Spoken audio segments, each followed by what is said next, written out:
2026 சட்டசபை தேர்தலில் பாஜக அதிமுக கூட்டணியில் விஜய் சேருவதற்கான அறிகுறிகள் தெரியத் தொடங்கி உள்ளன.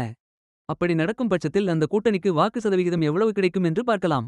தமிழக வெற்றிக்கழகம் கட்சியை மாறி மாறி அதிமுக, பாஜக இரண்டும் நேரடியாக கூட்டணிக்கு அழைக்க தொடங்கியுள்ளன. இதனால் விஜய் இதில் என்ன முடிவு எடுக்கப் போகிறார் என்ற கேள்வி எழுந்துள்ளது.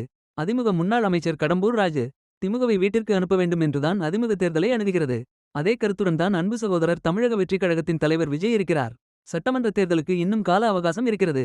அடுத்த ஆண்டு ஜனவரியில்தான் கூட்டணி இறுதி வடிவம் பெறும். அந்த நேரத்தில் ஒத்த கருத்துடைய கட்சிகள் ஒன்றாக சேர்ந்தால் அதில் ஆச்சரியப்படுவதற்கு ஒன்றுமில்லை என்று தெரிவித்துள்ளார். இன்னொரு பக்கம் தமிழ்நாடு மாநில பாஜக தலைவர் நயினார் நாகேந்திரனும் திமுகவை வீழ்த்த தவிக உட்பட அனைத்து கட்சிகளும் ஒன்றிணைய வேண்டும், விஜய் இணைய வேண்டும் என்ற கடம்பூர் ராஜுவின் கருத்தை வரவேற்கிறேன் என்று தெரிவித்துள்ளார்.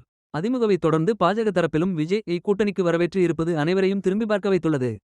2026 சட்டசபை தேர்தலில் பாஜக அதிமுக கூட்டணியில் விஜய் சேருவதற்கான அறிகுறிகள் தெரியத் தொடங்கி உள்ளன.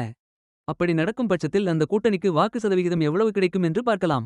திமுகவின் மதச்சார்பற்ற முற்போக்கு கூட்டணி வென்ற வாக்குகள் 2,09,82,088 வென்ற வாக்கு சதவிகிதம் 45.38 விழுக்காடு. பாஜக அதிமுகவின் தேசிய ஜனநாயக கூட்டணி வென்ற வாக்குகள் 1,83,63,499 வென்ற வாக்கு சதவிகிதம் 39.71 விழுக்காடு. நாம் தமிழர் கட்சி வென்ற வாக்குகள் 30,42,307 வென்ற வாக்கு சதவிகிதம் 6.58 விழுக்காடு. விஜய் இந்த கூட்டணியில் இணையும் பட்சத்தில் விஜய்க்கு வாக்கு சதவிகிதம் 6 ஆக இருக்கும் பட்சத்தில் அதிமுக, பாஜக கூட்டணியின் வாக்கு சதவிகிதம் கடந்த தேர்தல் அளவிலேயே குறையாமல் இருந்தால் மொத்தமாக கூட்டணியின் சதவிகிதம் 45% உயரலாம். அதாவது திமுக கூட்டணியின் அதே 45% வாக்குகள் அளவிற்கு அதிமுக, பாஜக, தவேக கூட்டணியின் வாக்குகளும் உயரலாம்.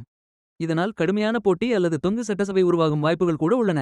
ஆனால் இது கூட விஜய்க்கு வாக்கு சதவிகிதம் 6 ஆக இருக்கும் பட்சத்தில் அதிமுக, பாஜக கூட்டணியின் வாக்கு சதவிகிதம் கடந்த தேர்தல் அளவிலேயே குறையாமல் இருக்க வேண்டும். அதோடு திமுக கூட்டணியின் வாக்கு சதவிகிதம் குறையாமல் இருக்க வேண்டும். மேலும் இதுபோன்ற தகவல்களுக்கு நமது சேனலை சப்ஸ்கிரைப் செய்யவும்.